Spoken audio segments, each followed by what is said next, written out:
2017 서울 크리스마스 페스티벌이 시작됐습니다. 올해 세 번째로 열리는 크리스마스 페스티벌은 각양각색의 불빛들로 성탄의 의미를 조명하며 서울 시민을 위한 성탄 축제로 자리 잡고 있습니다. 미국이 예루살렘을 이스라엘의 수도로 인정하는 발표를 한 이후 이스라엘과 팔레스타인의 충돌이 격화되고 있습니다. 사상자도 속출하고 있어 중동 평화를 위한 지혜와 분별력이 시급히 요구되고 있습니다. 한국기독교교회협의회가 이홍정 목사를 신임 총무로 선출하고 새 임원단을 출범시켰습니다. 이 신임 총무는 복음의 온전성을 회복하기 위한 한국교회의 연합운동과 기독교 통일운동의 대중화를 강조했습니다.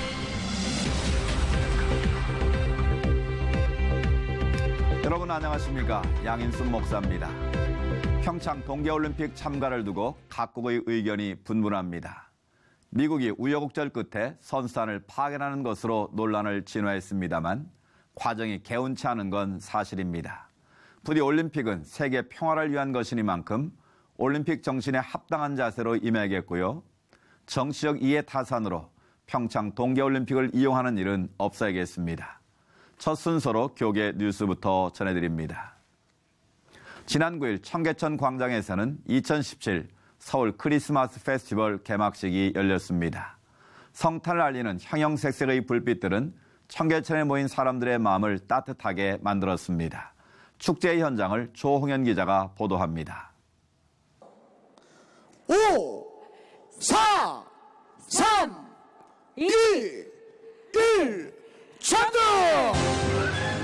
카운트다운에 이어 밤하늘을 수놓는 불꽃들과 함께 청계천 일대를 화려하게 장식한 LED 전구의 불빛이 일제히 들어왔습니다.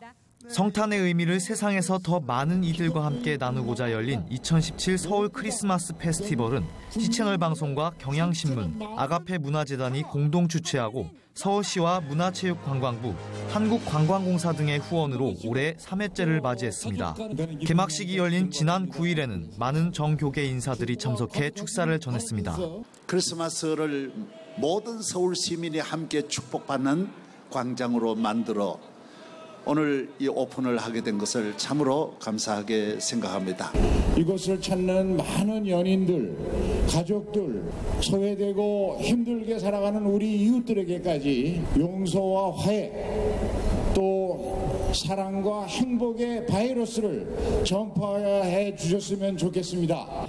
이어 이번 페스티벌의 준비 대회장을 맡은 세해대교회 소광성 목사는 우리의 모든 죄와 허물을 덮으시려고 오신 예수님의 사랑으로 이 땅의 미움과 적폐, 분노가 사라지길 바란다며 이 주변만 밝힐 것이 아니라 성탄의 빛이 온 지역에 전달되길 소망한다고 메시지를 전했습니다. 오늘 이 주변만 이제 밝힐 것이 아니라 온 서울 땅과 대한민국 북한의 동토 이 땅에도 영혼의 날개를 타고 어두운 마음속에 빛으로 전달이 되었으면 정말 좋겠습니다. 이번 페스티벌은 청계광장에서 장통교까지 1.2km 거리를 환희와 성탄, 사랑과 축복, 희망 등 5가지 테마로 구성해 남녀노소 모두가 즐길 수 있는 거리를 만들었습니다. 지난 주말 가족과 친구 혹은 연인과 함께 청계천을 찾은 사람들은 한 발 먼저 크리스마스 분위기를 만끽했습니다. 반짝거리는 조형물들을 보고 있으니까 제 마음도 설레고 되게 들떠요.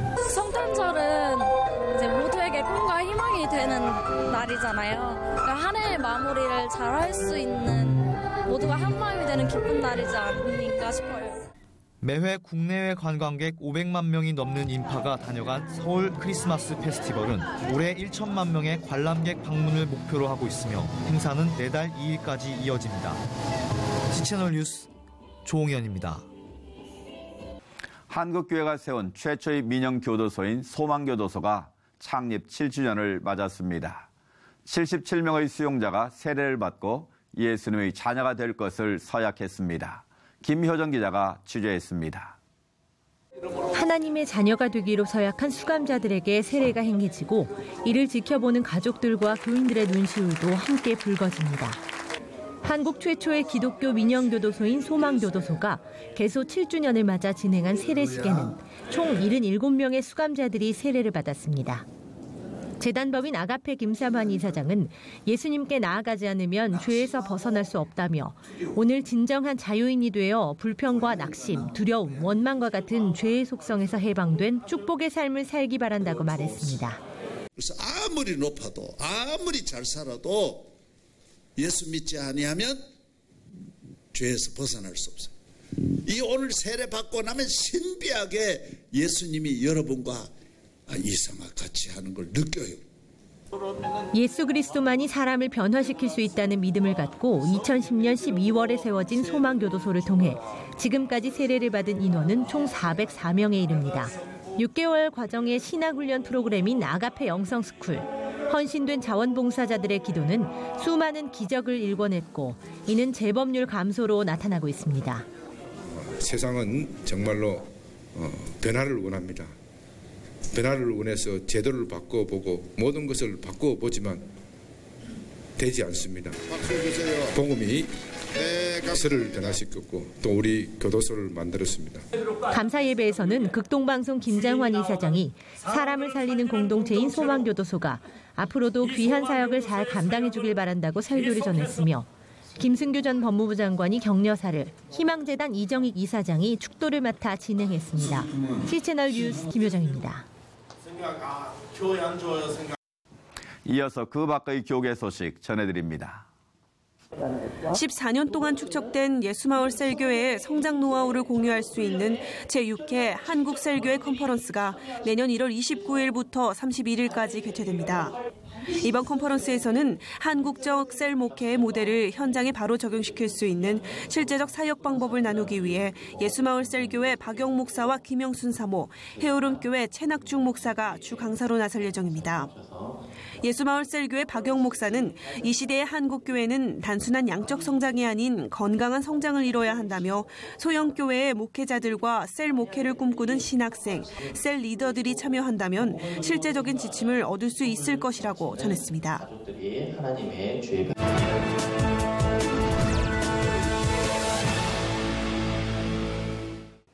지난주 미국 트럼프 대통령은 미국의 이스라엘 대사관을 예루살렘으로 옮기겠다고 선언했습니다. 이건 건물 하나를 옮기는 문제가 아니기 때문에 트럼프 대통령의 선언 직후부터 분위기가 심상치 않습니다. 주말 동안에는 이스라엘과 팔레스타인의 무력 충돌도 발생했는데요. 관련 소식 미국의 주성철 목사님 전화 연결해서 알아봅니다. 목사님, 지난주에 보도가 나온 이후 각국의 반응이 쏟아져 나왔는데요. 이번 발표가 왜 중요한 건지부터 설명을 해주시면 좋겠습니다. 예, 맞습니다. 이스라엘에 있는 미국 대사관을 예루살렘으로 옮긴다는 것의 의미는 다방면에서 위험의 요소가 되고 있습니다. 네. 물론 미국과 반아랍 국가들 가운데는 많은 나라가 후원을 하고 있습니다만 아직 유엔에서는 성명을 발표한 것이 아닙니다. 물론 꼭 유엔의 허락을 얻어야 하는 것은 아니겠지만 쉬운 문제가 아니라고 생각하고 네. 이스라엘이 예루살렘으로 수도를 옮기는 것은 정치, 경제, 군사적으로 치명적인 문제를 일으킬 수 있다는 것입니다. 이스라엘도 예루살렘을 수도로 정하지만 팔레스타인들도 예루살렘을 수도로 정하고 싶다는 것입니다. 하지만 미국 트럼프 행정부에서는 여러 가지 정황을 보고 미 대사관을 예루살렘으로 옮기는 일을 적어도 6개월 후까지 일단 보류했습니다. 네. 그래서 트럼프는 화요일 주의 아랍 리더십과 팔레스타인과 또 이스라엘 수상에게까지 모두에게 통보를 했습니다. 그리고 아직도 많은 나라들이 트럼프에게 미 대사관에 예루살렘으로 옮기는 것을 재고하라고 권면하고 있습니다. 왜냐하면 이것을 통해서 원치 않은 갈등과 테러를 막기 위함이라고 했습니다. 네. 예루살렘은 이슬람과 유대교, 기독교의 종교가 모든 면에서 첨예하게 부딪히고 있는 곳이어서 이미 무력 충돌이 발생하고 있는 것처럼 굉장히 예민한 곳 아니겠습니까? 예, 그렇습니다. 이미 무력 충돌이 나타난 것처럼 예루살렘은 유대교, 이슬람교, 기독교 등 수천 년간 종교적 갈등의 진원지이기도 했습니다. 안보에는 더 심각합니다. 얼마 전에 오스트리아는 예루살렘의 대사관을 옮기려 했다가 취소했습니다. 그 이유는 안전에 대한 이슈 관한 것 때문이고 지역 정황상 예루살렘의 대사관을 옮긴다고 한다면 테러는 끊이지 않을 것입니다. 네. 물론 방어벽이 설치되어 있는 웨스트뱅크와 안전에 대한 어느 정도 통제가 있다고는 하지만 아직 예루살렘 시 안에는 아랍인들이 함께 살고 있기 때문에 폭발물 제조 또는 미리수로 보장하지 못할 것이라는 것입니다. 네, 그러면 이번 일로 중동 지역의 평화를 깨는 요소가 되지 않기 위해서 어떤 노력들이 필요할까요? 예, 쉬운 답은 없다고 생각합니다. 왜냐하면 이스라엘이 원하는 것과 팔레스타인이 원하는 것이 너무나 상반되기 때문에 합의점을 찾을 수 없다는 것입니다.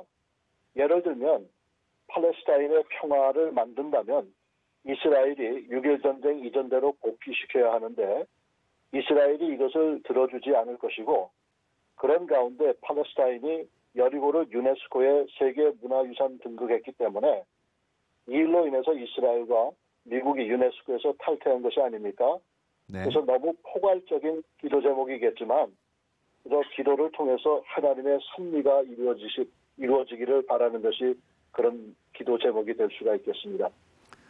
네, 역사적으로나 종교적으로나 모든 면에서 쉽지 않은 문제임은 분명합니다만 이 가운데 하나님의 뜻을 잘 분별하며 나아갈 수 있도록 함께 기도하겠습니다.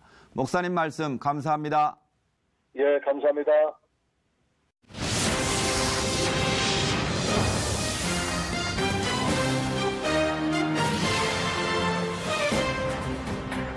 한국기독교교회협의회가 지난달 신임 총무에 이홍정 목사를 선출했습니다. 이 신임 총무는 4년간의 임기를 시작했는데요. 오늘 이슈를 보는 창에서는 한국기독교교회협의회 이홍정 총무 모시고 말씀 나눠보겠습니다. 총무님 안녕하십니까? 네, 안녕하십니까? 반갑습니다. 네, 반갑습니다. 취임 후 분주한 시간을 보냈을 것 같은데요. 특별히 이번 첫 여소회장 선임은 교육에도 큰 의미가 있을 것 같은데 어떻게 보시는지요? 네, 저희 한국기독교교회협의회는 4년 임기의 총무 중심제이기는 합니다만은 회장의 역할 역시 대단히 중요합니다. 다른 연합기관과는 달리 회원 교단들이 순번으로 돌아가면서 회장 지도력을 내도록 되어 있습니다. 네. 이번에는 기독교 하나님의 성회가 지도력을 내도록 되어 있는데 우리 NCCK의 주요 지도자들과 또 기독교 하나님의 성회 총회장님께서 잘 의논하셔서 이번엔 여성 지도력을 내기로 그렇게 결정했습니다. 네. 사실 우리 한국교회에 깊이 뿌리박혀 있는 이 남성 중심의 가부장제를 저희가 여하이 극복해내느냐라고 하는 것이 오늘과 그 미래의 세대의 여성 세대를 과연 우리 한국교회가 수용할 수 있느냐 없느냐라고 하는 매우 중요한 문제라고 생각을 합니다. 네. 저희는 그 양성평등의 정의를 실현하는 것이 모든 정의 실현의 첫 출발점이다. 그렇게 인식하고 있습니다. 네. 취임과 함께 교회 일치와 갱신 그리고 한반도의 화해와 평화 통일의 사명을 강조하신 걸로 알고 있는데요. 특별히 2개의 십자가를 지고 가겠다 소감을 피력하셨어요. 네. 2개의 십자가. 첫 번째는 민족 공동체의 치유와 화해, 평화 통일의 십자가이고요. 네. 또 다른 하나의 십자가는 한국교회의 일치와 갱신과 변혁의 십자가입니다.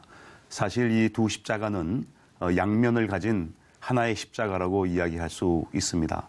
네. 저희가 민족 공동체의 치유와 화해, 평화 통일의 십자가를 생각할 때 과연 우리 한국교회가 지금 이 십자가를 지고 갈 만한가라고 하는 질문을 던질 수밖에 없고요. 또 우리가 한국교회의 일치와 갱신과 변혁의 십자가를 생각할 때 무엇을 위한 것이냐라고 하는 과제를 생각하게 되고 거기서 우리는 민족 공동체의 치유와 화해, 평화 통일의 과제를 만나게 됩니다. 네. 이 두 십자가 사이에 깊은 상관성이 상호 조명하면서 하나의 십자가로 그렇게 응집돼 나갈 것입니다. 먼저 한국교회 일치와 갱신에 대한 부분을 좀 다뤄보면요. 한국교회 일치를 위해서 첫 단추를 잘 끼는 게 중요할 것 같은데 어떤 것이 있을까요? 네, 1924년에 창립된 우리 한국기독교교회협의회가 2024년 100주년을 향해 가는 그 여정에 있습니다. 사실은 분단 이후에 이 냉전 이데올로기에 의해서 굴절된 한국교회의 연합운동을 역사 비평적으로 성찰할 만한 이제 그런 시점이 되었다고 생각합니다. 네. 우리가 분단과 냉전에 의해서 굴절된 이데올로기 편향적인 그런 복음의 증언을 위해서 부름받은 사람들은 아니라고 생각을 합니다. 네. 영적이고 수직적인 차원, 또 사회적이고 수평적인 차원, 이 생태적이고 우주적인 차원의 이 복음의 온전성과 총체성을 공동으로 증거하기 위해서 우리 연합운동이 부름받고 있는데 자금의 상태는 그렇지 못한 것이 매우 아쉽습니다. 한 가지 말씀드리고 싶은 것은 한국교회 연합운동을 위해서 저희가 정말 그리스도의 복음이 담고 있는 이 값비싼 일치와 친교회의 부름, 그것을 다시 한번 회복해야 되지 않겠나 하는 생각이 듭니다. 우리가 왕왕 그 교권 정치의 연장선상에서 연합운동의 기구적인 통합들을 논의를 하지만 그곳에 마음의 에큐메니즘이 생략되어 있는 것을 보게 됩니다. 이 마음의 에큐메니즘의 회복, 그리스도인으로서의 하나됨에 대한 진정한 고백, 이 고백의 회복이 무엇보다도 중요하지 않나 하는 생각을 합니다. 특별히 올해는 북핵 문제로 해서 남북관계, 한반도 정세가 굉장히 긴장되고 위기가 고조돼 있었는데요. 사실 올해 계획됐던 조선 그리스도교 연맹과 연합예배 무산이 되지 않았습니까? 이런 것들이 정치적 환경과 무관해 보이지는 않는데 어떻게 보시는지요? 네, 말씀하시니까 지난 7월의 기억이 새롭게 떠오르는데요. 지난 7월에 독일 라이프치히에서 세계 개혁교회 커뮤니언 정기총회가 열렸습니다. 그 총회에 조선 그리스도교 연맹 대표 4분이 초대를 받았습니다. 저희가 특별히 7월 3일에는 그 아가페 런치라고 하는 프로그램을 통해서 말씀과 성만찬을 함께 나누고 세계 지도자들과 함께 남북교회가 친교하는 그런 시간을 가졌습니다. 그런데 7월 4일 새벽으로 기억이 되는데 북측이 화성 14형 그 ICBM을 시험 발사를 했습니다. 그래서 분위기가 굉장히 그 냉각돼 있었는데 그럼에도 불구하고 7월 4일 오후에 이 한반도 평화와 통일에 관한 전체 그 패널 세션이 열렸고 거기서 저희들이 다시 한번 평화 통일에 대한 의지를 다지고 세계 교회에 이목을 집중한 바 있습니다. 그때 우리 강명철 위원장을 비롯해서 조선 그리스도 연맹의 대표들이 상당 기간 남북 기독교인들의 교류가 어려울지도 모르겠다라고 하는 비관적인 전망을 저희들에게 전달한 바가 있습니다. 현재로서는 조선 그리스도교 연맹이 세계 교회 협의회 총무를 평양에 초대한 건 외에는 별다른 교류의 진전이 보이고 있지 않은 상황입니다. 자금의 상황으로 볼 때 남북 관계의 긴장은 지속될 것 같아 보이는데요. 그럼에도 불구하고 평화적인 통일한 노력은 계속돼야 되지 않겠습니까? 한국교회가 통일 문제에 대해서 어떤 방법으로 발전적 접근을 하면 좋을지 좀 말씀해 주시죠. 네, 한국교회가 민족공동체의 치유와 화해, 평화, 통일의 십자가를 지고 가는 교회가 되기 위해서는 먼저 한국교회 안에 깊이 뿌리내린 이 분단과 냉전 의식이 극복되어져야 된다고 생각을 합니다. 이제 그런 차원에서 기독교 통일운동의 대중화가 절대적으로 필요한 시점에 있습니다. 그래서 이 마음의 평화, 일상에서의 평화, 또 사회적 연대로서의 평화, 또 평화의 문화 만들기, 이제 이런 모든 것들이 한반도 평화 통일을 위해서 근본적으로 필요한 토대가 되는 일이라고 하는 생각을 합니다. 저희 한국기독교교회협의회가 1988년에 한반도 평화 통일에 관한 한국기독교회 선언을 한 바가 있습니다. 그 선언을 한 지 30주년이 된 해가 내년입니다. 저희가 내년 3월에 국제 평화 세미나를 준비를 하고 있고요. 30주년을 맞아서 그 한반도 평화 선언문을 다시 한번 새롭게 조명된 문서로 만들어내고자 합니다. 그리고 잘 아시는 대로 2019년이 3.1운동 100주년을 기념하는 해인데 분단의 자리에서 3.1운동과 그 3.1운동의 선언문의 내용들을 분석을 해서 동아시아 평화 선언문을 저희들이 작성할 생각을 갖고 있고요. 아마 그것은 동북아시아의 공동안보체제 구축을 위한 동북아시아의 평화시민연대 구축에 좋은 시발점이 될 수 있으리라고 생각합니다. 특별히 올해 한국교회 많은 일들이 있었는데요. 종교 500주년을 기념하는 의미 있는 해이기도 했는데요. 2017년 한국교회 어떻게 평가하시는지요? 저희가 종교교회 500주년을 준비하기 위해서 나름대로 많은 노력을 각계각층에서 한 것으로 저는 인지하고 있습니다. 역사적인 조명을 하고 현장을 방문하고 또 우리 자체 안에 교회 개혁의 과제가 무엇인가에 대해서 다양한 층위에서 논의된 바가 있습니다. 이제 그럼에도 불구하고 지난 세월 동안을 되짚어 보면 우리 그 교회 연합운동이 보여준 난맥상이라든가 네. 또 이 소위 금권 선거 문제라든가 소수자들에 대해서 보인 기독교 일각의 혐오와 배제의 태도라든가 이런 종교교회 500주년의 정신과는 상당히 비껴간 그런 사건들이 일어나면서 저희 개혁의 그 노력들을 무색하게 만드는 일들이 있었습니다. 그러나 그럼에도 불구하고 교회는 끊임없이 개혁하는 과정 속에 있는 존재라고 하는 생각을 하고요. 저희 한국기독교교회협의회는 종교교회 500주년을 통해서 제시된 한국교회 개혁의 과제들을 충실히 붙들고 지속적으로 한국교회의 일치와 갱신과 변혁을 위해서 네. 노력할 생각입니다. 대한민국이 나라 안팎으로 참 어려운 시기인데요. 2018년에도 이런 이슈들은 계속 등장할 것 같은데 이럴 때일수록 한국교회의 역할이 더 중요하지 않겠습니까? 마지막으로 한국교회 성도들이 2018년을 맞이하면서 어떤 마음으로 준비하고 기도해야 될지 말씀해 주시죠. 저는 우리가 문명사적인 그 전환을 요청받고 있는 시기에 살아가고 있다고 생각합니다. 세계관이 변화되어야 됩니다. 이 독점과 사유화의 패러다임에서 상호 의존과 자기 비움의 패러다임으로의 전환이 필요합니다. 이 남한 자본주의 사회가 고도 성장을 하던 시기에 함께 급성장을 경험한 우리 한국 교회, 특별히 개교회 중심주의, 교파 중심주의, 성지 교권 중심주의를 바탕으로 해서 성장을 이루었습니다마는 이제 저성장 인구 절벽 시대를 맞아서 새로운 패러다임을 모색하지 않으면 우리들의 지속 가능성에 회복이 참으로 어려울 것이라고 하는 그런 생각을 하고 있습니다. 바라기는 우리 한국교회 모든 성도들이 이제 값싼 은총에 탐닉했던 그런 시대를 청산하고 자발적인 가난을 살아가면서 복음과 함께 고난받는 그런 교회로 새롭게 회복되기를 바랍니다. 저희가 소금처럼 비처럼 바람처럼 꽃의 향기처럼 이 자기 자신을 프로파간다 선전하는 그런 존재가 아니라 복음의 말씀을 자신의 삶으로 살아내는 그런 존재들로 거듭날 때 하나님의 나라가 이 땅 가운데 임하실 수 있으리라고 생각합니다.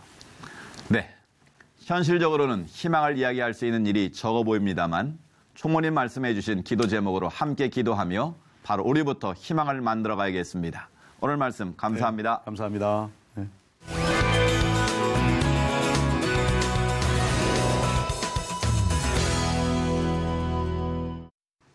국회에서는 오는 23일까지 임시국회가 진행됩니다.